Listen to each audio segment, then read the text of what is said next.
Good morning friends. આપણે કોષ અને કોષ રચના આ ચેપ્ટરના નીટ રિલેટેડ અભ્યાસ શરૂ કરી રહ્યા છીએ.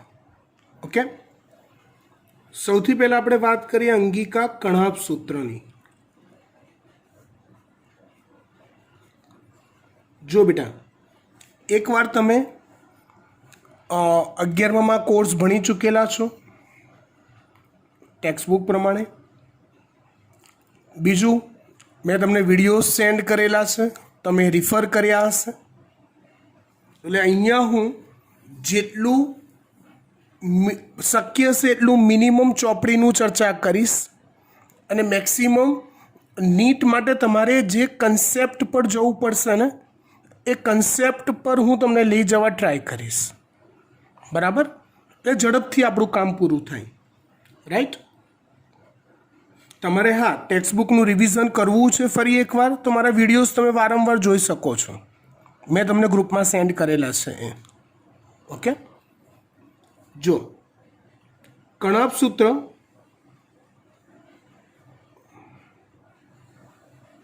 તો એના વિશે કંઈક બેઝિક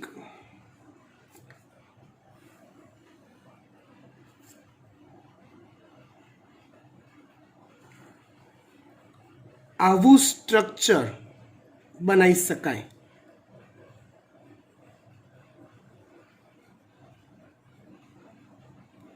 આવું જેમાં આ જે રચના છે એ છે એનું બાહ્ય આવરણ,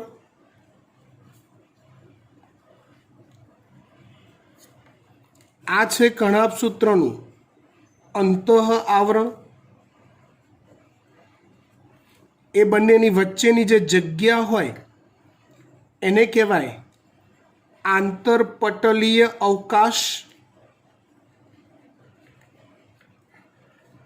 અંતઃ આવરણમાં સર્જાતા આવા જે આંગળી જેવા પ્રવર્ધો હોય એને કહેવાય છે ક્રિસ્ટી પટલ. વચ્ચે આ પોલાણ છે. પોલાણ પ્રવાહી અને વિવિધ આઇટમો પદાર્થો ધરાવતું હોય જેને કહેવાય છે આધારક અથવા મેટ્રિક્સ.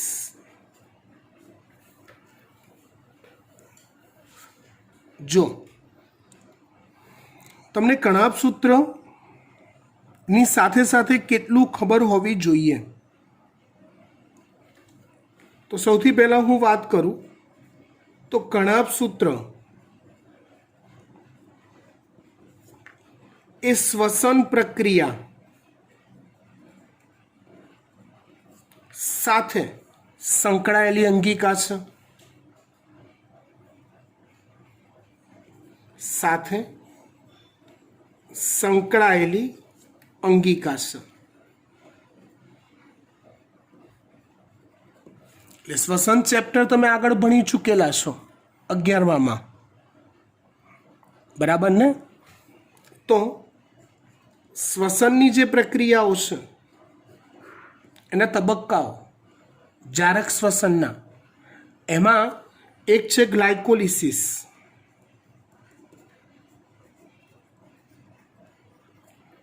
બીજું છે ક્રેબ્સ ચક્ર, ત્રીજું છે ઓક્સિડેટિવ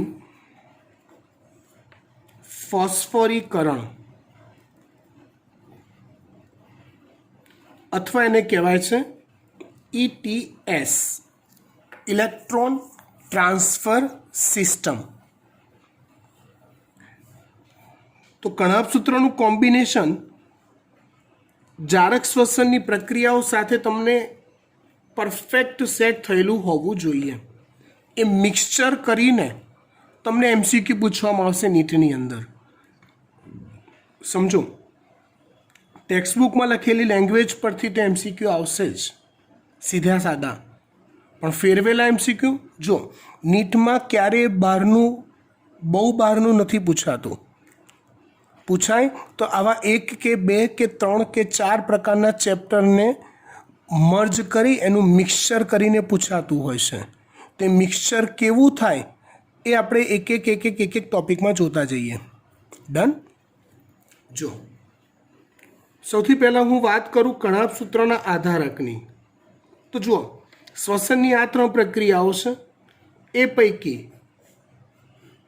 ક્રેબ્સ ચક્ર અને ઓક્સિડેટિવ ફોસ્ફોરીકરણ આ બંને પ્રક્રિયાઓ એ કણાભ સૂત્ર સાથે સંકળાયેલી છે. ક્રેબ્સ ચક્ર અને ઓક્સિડેટિવ ફોસ્ફોરીકરણ આ બંને પ્રક્રિયાઓ કણાભ સૂત્ર સાથે સંકળાયેલી છે. બરાબર. જેમાં ક્રેબ્સ ચક્ર પ્રક્રિયા જે છે આ પ્રક્રિયા એ કણાભ સૂત્રના આધારકમાં એટલે કે મેટ્રિક્સમાં થાય છે. આ પ્રક્રિયા કણાભ સૂત્રના આધારકમાં એટલે કે મેટ્રિક્સમાં થાય છે. ક્રેબ્સ ચક્ર યાદ કરો. પાયરુવિક એસિડમાંથી એસિટાઇલ કોએન્ઝાઇમ એમાંથી બને સાઇટ્રિક એસિડ. બરાબર. તો ક્રેબ્સ ચક્રમાં આવતા હું તમને જે સમજાવવા માંગુ છું એ વાત સમજો. આવતા ઘટકો સાથે એ ઘટકો અને સાથે સંકળાતા ઉત્સેચકો પણ કણાભ સૂત્રના આધારકમાં હાજર હોય. આ યાદ રાખવાનું. હું તમને કઈ સેન્સમાં કહું છું. દાખલા તરીકે તમે જો ચોપડી ધ્યાનથી વાંચી કે મેં જે તમને નોટ્સ મોકલી છે એ તમે વાંચી, બરાબર, તો એની અંદર તમે જુઓ તો તમને એવું કહેશે કે કણાભ સૂત્રના આધારકમાં શું રહેલું છે. તો વલયાકાર ડીએનએ હશે, હે ને? પછી રિબોઝોમ હશે 70S પ્રકારના, કેટલાક પ્રોટીન હશે. તો સાથે સાથે તમારે આ નામ પણ એડ કરી દેવાના. દાખલા તરીકે આ લોજિકથી થાય. આ બધા નામ તમને યાદ ના રહે, પણ સમજો હું એવું કહું, મને જો ક્રેબ્સ ચક્ર પાક્કું આવડતું હોય, આવડતું હોવું જ જોઈએ. નથી યાદ તો એક રિમાઇન્ડરવાળી ગઈકાલે સમજાયું, મતલબ તમને અગાઉ બી સમજાયેલું છે એ પ્રમાણે ડાયરીમાં નોટ ડાઉન કરી દેવાનું કે મને નથી આવડતું આ. ઓકે. તો સાઇટ્રિક એસિડ, પછી આલ્ફા કીટો ગ્લુટેરિક એસિડ, સક્સિનિક એસિડ. તો સક્સિનિક ડિહાઇડ્રોજિનેઝ ઉત્સેચક ક્યાં હાજર હોય? કણાભ સૂત્રના આધારકમાં. તમને સમજો, તમને 4 ઉત્સેચક આપ્યા હોય, બરાબર ધ્યાનથી સમજો. હું તમને એક એક્ઝામ્પલ આપું એટલે તમને આઈડિયા આવે.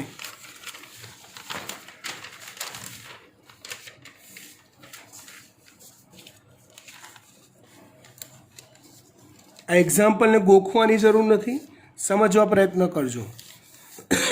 હું તમને એક એક્ઝામ્પલ આપું. અસંગત ઉત્સેચક અલગ તારવો. Option A સક્સિનિક ડિહાઇડ્રોજિનેઝ. Option B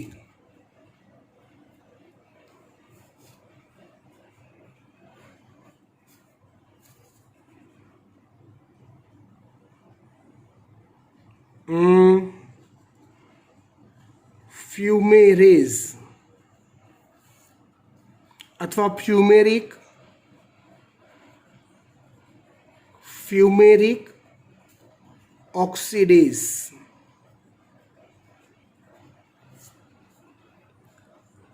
option C NAD reductase. Option D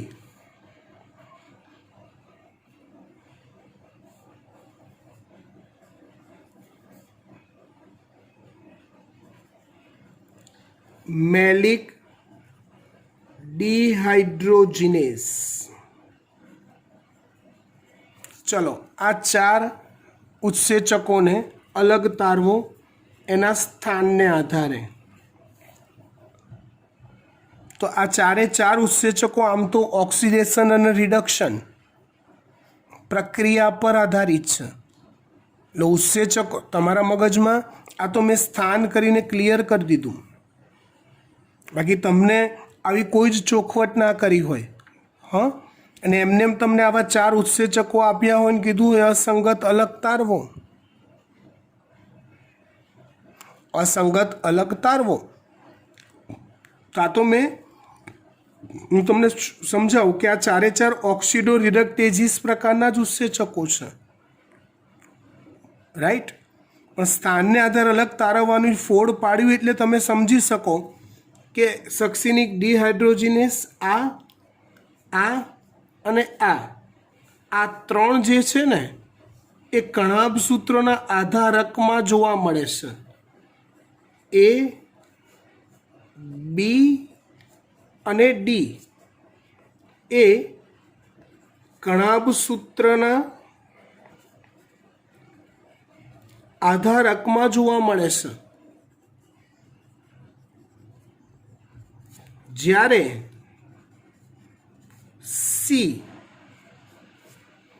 C જે છે એટલે કે NAD રિડક્ટેઝ આ પાર્ટી એ ક્રિસ્ટી પટલ પર જોવા મળે છે.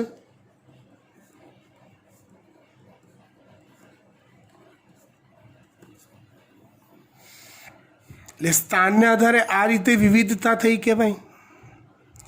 આમ જોવા જાવ તો આ ક્વેશ્ચન ચોપડીનો જ કહેવાય. આમ જોવા જાવ તો ક્વેશ્ચન ચોપડીનો જ કહેવાય. આમ અઘરો છે. તો તમારે આ બાબતમાં ક્લિયર રહેવું પડે. શું યાદ રાખવાનું? તો કે કણાભ સૂત્રના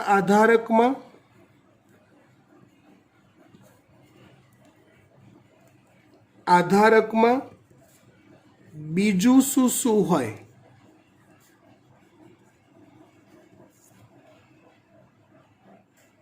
ચોપડીમાં આપ્યા સિવાયનું. બરાબર. એવી રીતે આવે ક્રિસ્ટી પટલની વાત. તો ક્રિસ્ટી પટલમાં શું જોવા મળે? તો ચોપડીમાં તમે થિયરી વાંચી એમાં જે ક્રિસ્ટી પટલમાં જોવા મળે એના કરતાં કંઈક અલગ તમને વાત કરું તો ક્રિસ્ટી પટલ પર FMN હોય ને, એ સિવાય યુબિક્વિનોન હોય, FES હોય કે ના હોય? એ સિવાય સાઇટ્રોક્રોમ C હોય.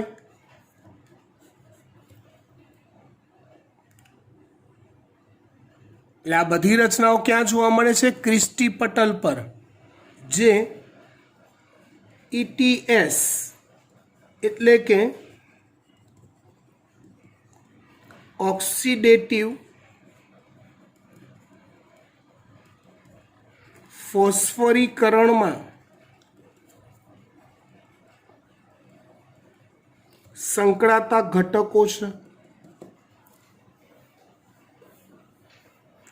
અને એની સાથે સંકળાતા અન્ય ઉત્સેચકો પણ યાદ રાખવા પડે, જેમ કે NAD રિડક્ટેઝ, સાઇટ્રોક્રોમ ઓક્સિડેઝ, બરાબર. તો એ નામ બી તમારે સમજવા પડશે આવા ઉત્સેચકોના, અને એના સ્થાનને પણ મહત્ત્વ આપવું પડશે કે કણાભ સૂત્રમાં કઈ જગ્યાએ એ રચના જોવા મળે. આટલું જો તમે કરી નાખો છો તો તમને નીટમાં કણાભ સૂત્રમાંથી પૂછાતો કોઈ પણ ક્વેશ્ચન હોય આવડે ને આવડે જ. ચલો તમને હું એવું પૂછું કે આંતરપટલીય અવકાશમાં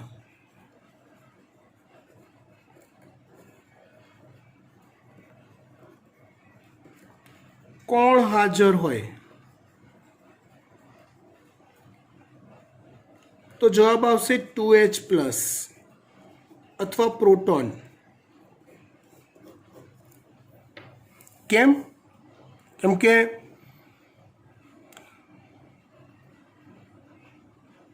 શ્વસન ચેપ્ટરમાં ETSની થિયરીમાં આ ઉલ્લેખ થયેલો છે કે ભાઈ આધારકમાંથી 2H+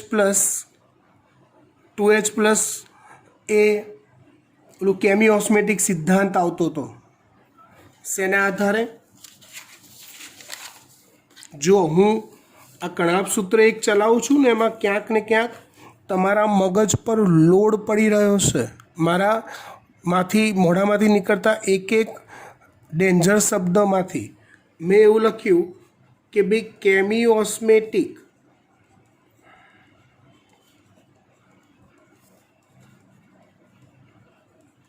સિદ્ધાંત અનુસાર આંતરપટલીય અવકાશમાં 2H+નું વધુ સંકેન્દ્રણ અને કણાભ સૂત્રના આધારકમાં 2H+નું ઓછું સંકેન્દ્રણ, પ્રોટોનનું ઓછું સંકેન્દ્રણ, અહીંયા વધુ અહીંયા ઓછું, તો જેના લીધે શું થાય? તો ATPase ઉત્સેચક સંકુલ, ATPase ઉત્સેચક સંકુલ દ્વારા, કયા? ATPase ઉત્સેચક સંકુલ દ્વારા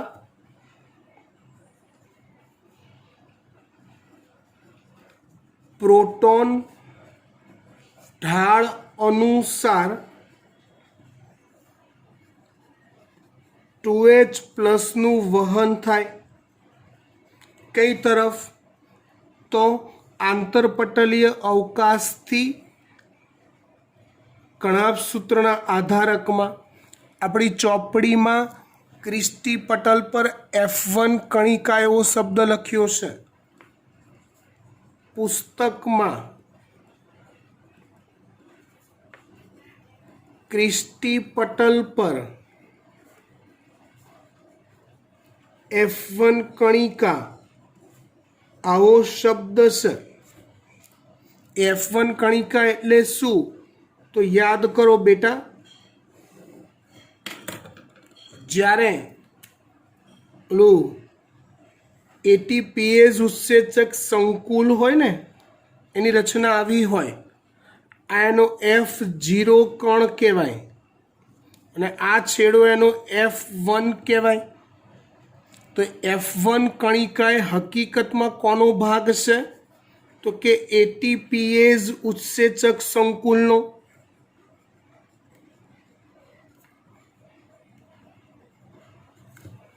કોનો ભાગ છે હકીકતમાં? ATPase ઉત્સેચક સંકુલનો ભાગ છે. આ જે છે એ પટલ છે, આ જે ભાગ છે પટલ છે, એટલે કયું? ક્રિસ્ટી પટલ. સમજો, આ છે અવકાશ આંતરપટલીય અવકાશ, અને આ જે ભાગ છે એ છે કણાભ સૂત્રનું આધારક. બરાબર. તમે ઓક્સિડેટિવ ફોસ્ફોરીકરણ જો ધ્યાનથી સમજો, મતલબ કેમિઓસ્મેટિક સિદ્ધાંત ઓક્સિડેટિવ ફોસ્ફોરીકરણ એકબીજા સાથે કનેક્ટેડ થિયરી છે. તો અહીંયા 2H+ નું પ્રમાણ વધુ પ્રમાણ, અને અહીંયા 2H+ નું પ્રમાણ ઘટે છે. આમાં 2H+ વધે, આ બાજુ 2H+ ઘટે, એટલે અહીંથી એ 2H+ F0 છેડાથી F1 તરફ ગતિ કરે, અને એ ગતિ કરીને જ્યારે જાય એ ટાઈમે F1 છેડો જે છે એ ATPase ઉત્સેચક સંકુલનો સામાન્ય સંજોગોમાં નિષ્ક્રિય છેડો છે, જે 2H+ જ્યારે ગતિ કરીને જાય ત્યારે જ સક્રિય થાય, ને એ ટાઈમે ADPનું ફોસ્ફોરીકરણ થઈ ATP બને. એ ટાઈમે ADPનું ફોસ્ફોરીકરણ થઈને ATP બને.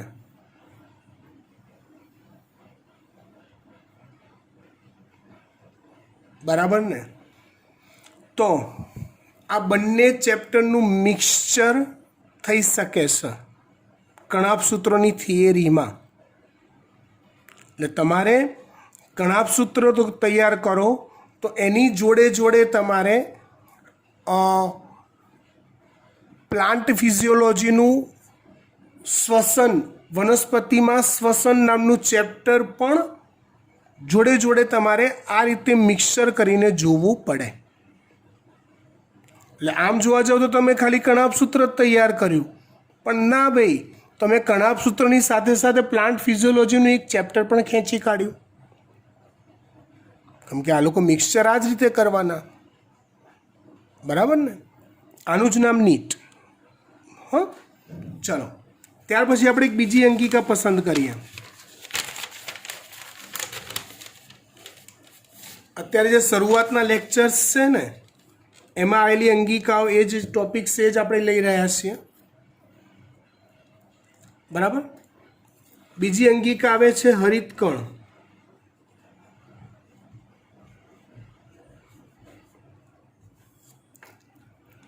બીજી અંગિકા છે હરિતકણ. તો હરિતકણનું સ્ટ્રક્ચર કંઈક આવું હોય.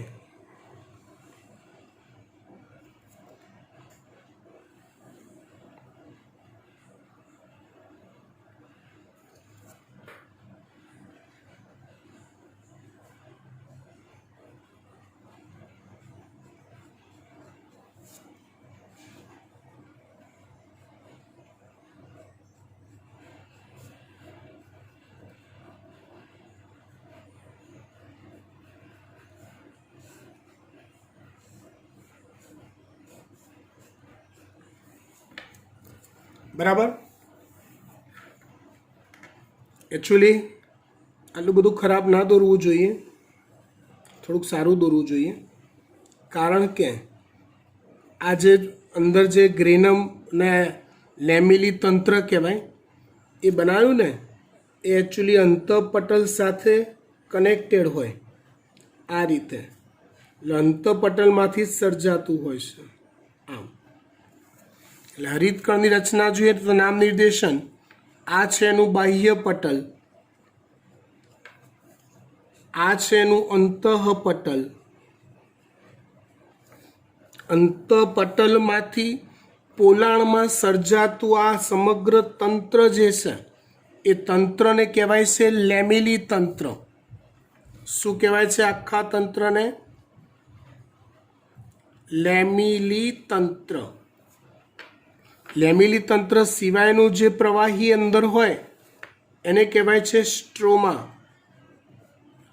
અથવા આધારક. લેમિલી તંત્ર સિવાયનું જે સમગ્ર પ્રવાહી છે એને કહેવાય છે સ્ટ્રોમા અથવા તો આધારક. બરાબર. પછી લેમિલી તંત્રમાં સિક્કાની થપ્પીનું 1 યુનિટ હોય, એટલે મિલીતંત્રમાં થપ્પીનું 1 યુનિટ હોય તો એને કહેવાય છે થાઇલેકોઇડ.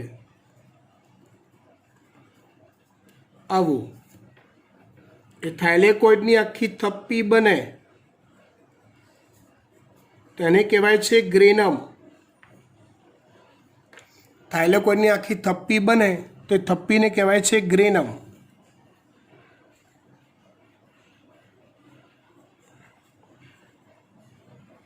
એ ગ્રેનમના બહુવચનથી રચાય છે ગ્રેના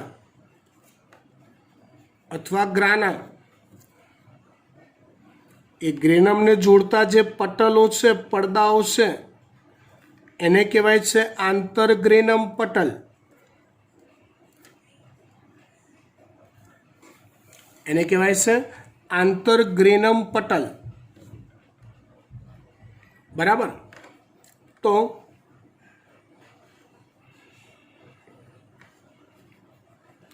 આંતરગ્રેનમ પટલ, આટલી આઇટમો ભેગી મળીને બનાવે છે શું? લેમિલી તંત્ર. અને બીજો વિસ્તાર થયો સ્ટ્રોમા અથવા આધારક. બીજો વિસ્તાર થયો સ્ટ્રોમા અથવા આધારક. ચોપડીમાં તમને આની વિગતો આપેલી છે. બરાબર. આ બધી રચનાઓ ડિટેલમાં ડિસ્ક્રાઇબ તમારી સમક્ષ થયેલી છે. પણ આને પણ આપણે પ્લાન્ટ ફિઝિયોલોજી સાથે કનેક્ટ કરવી પડે, જેમાં પ્રકાશ સંશ્લેષણ નામની પ્રક્રિયા આની સાથે કનેક્ટ થતી હોય છે. ચલો, એટલે હરિતકણમાં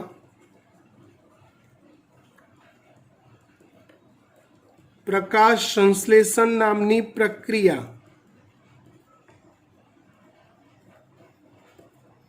થાય છે.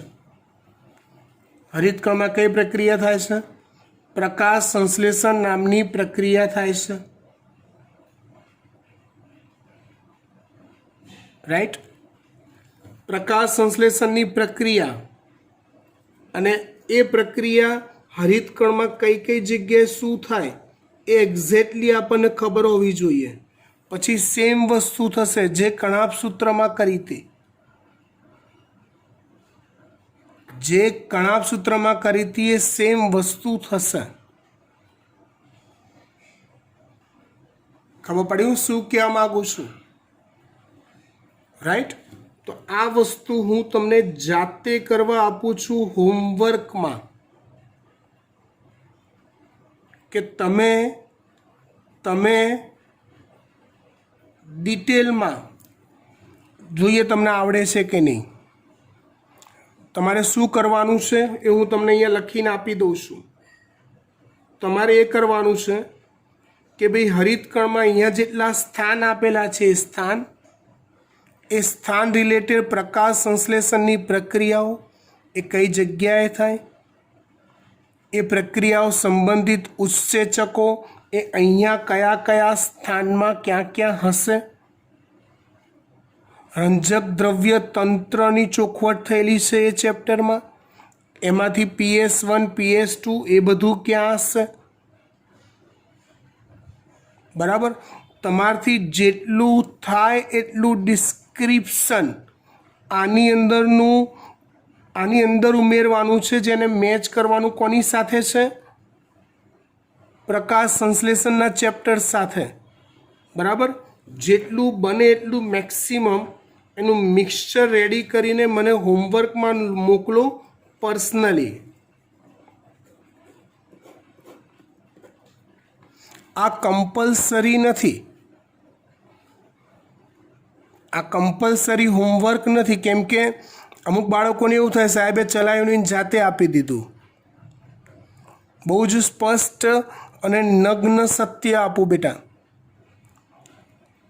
કે નીટમાં જેટલું હું ચલાવીશ એટલું જ નીટ હોય ના હોય. જેટલું તમે શોધશો, જેટલું તમે ફંફેરશો, જેટલી તમે ક્વેરી લાવશો એટલું નીટ હોય. અમુક બાળકો એવા છે કે જે ડેલી બેઝ પર આંતરે દાડે 2, 3, 4 દિવસે MCQ મોકલ્યા જ કરે છે. એમને પૂછજો કે ઘણીવાર એવું થાય કે એક સાથે આજે એવું બને કે 6-7 બાળકો એક સાથે 10-12, 5-7, 4-5 MCQ આપી દીધા હોય તો કોઈકનો વારો ના આવ્યો હોય અને ત્રીજા ચોથા દાડે ફરીવાર યાદ કરવો પડે, સાહેબ મારે MCQ તો સોલ્વ કરાવો. હા, કેમ કે જેટલું તમે પૂછશો ને અને જેટલું નોલેજ ભેગું કરશો ને એટલું નીટ સ્ટ્રોંગ થશે. બરાબર. આ હોમવર્ક બતાવો મરજિયાતપણે. આજે ગુરુવાર થયો, શુક્ર શનિવાર સુધીની અંદર મને સેન્ડ કરજો. બરાબર. જે લોકો ઇન્ટરેસ્ટેડ હોય જાતે કરવા એટલા બાળકો જ, રાઈટ. બાકી હાલ જેટલું ચલાવ્યું છે કે તમારે ખાલી સાચવી રાખવાનું છે. આનું કોઈ હોમવર્ક હું હાલ આપતો નથી, કેમ કે ઘણી ખરી સ્કૂલોમાં હાલ એક્ઝામનો માહોલ ચાલી રહ્યો છે માટે. બરાબર. સારું, થેન્ક યુ.